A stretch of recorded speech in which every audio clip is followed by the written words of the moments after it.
اللهم صل على محمد وعلى آل محمد كما صليت على إبراهيم وعلى آل إبراهيم إنك حميد مجيد.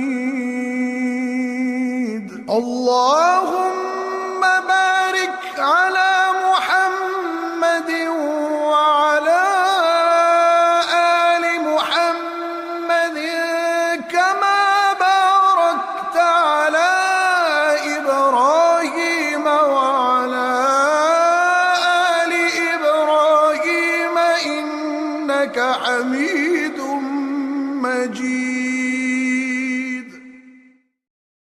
بوڑھے آدمی نے اطمینان سے بسم اللہ پڑھی اور حجام کی کرسی پر بال کٹوانے کے لیے بیٹھ گیا.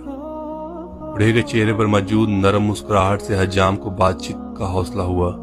حجام نے کہا، دنیا میں بہت سے مذہب خدا کو مانتے ہیں لیکن میں خدا کے وجود کو نہیں مانتا.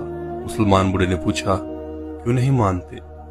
حجام نے کہا، دنیا میں بہت پریشانیاں، مصیبتیں، بدحالی اور افراتفری ہے. اگر خدا کا وجود ہوتا تو یہ سب مصیبتیں، پریشانیاں بھی موجود نہ ہوتی. بوڑھے نے مسکراتے ہوئے کہا، میں بھی اس دنیا میں حجام کے وجود کو نہیں مانتا.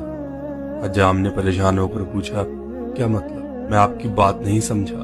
بوڑھے نے حجام کی دکان سے باہر گزرتے ایک گندے اور لمبے بالوں والے شخص کی طرف اشارہ کر کے کہا، کیا تم اس شخص کے لمبے اور گندے بال دیکھ رہے ہو؟ حجام نے کہا، جی ہاں، لیکن اس کا میری بات سے کیا تعلق؟ بوڑھے نے نرم لہجے میں کہا، اگر حجام ہوتے تو لمبے اور گندے بالوں والے لوگ بھی نہ ہوتے. حجام نے کہا، ہم موجود ہیں لیکن ایسے لوگ ہمارے پاس نہیں آتے.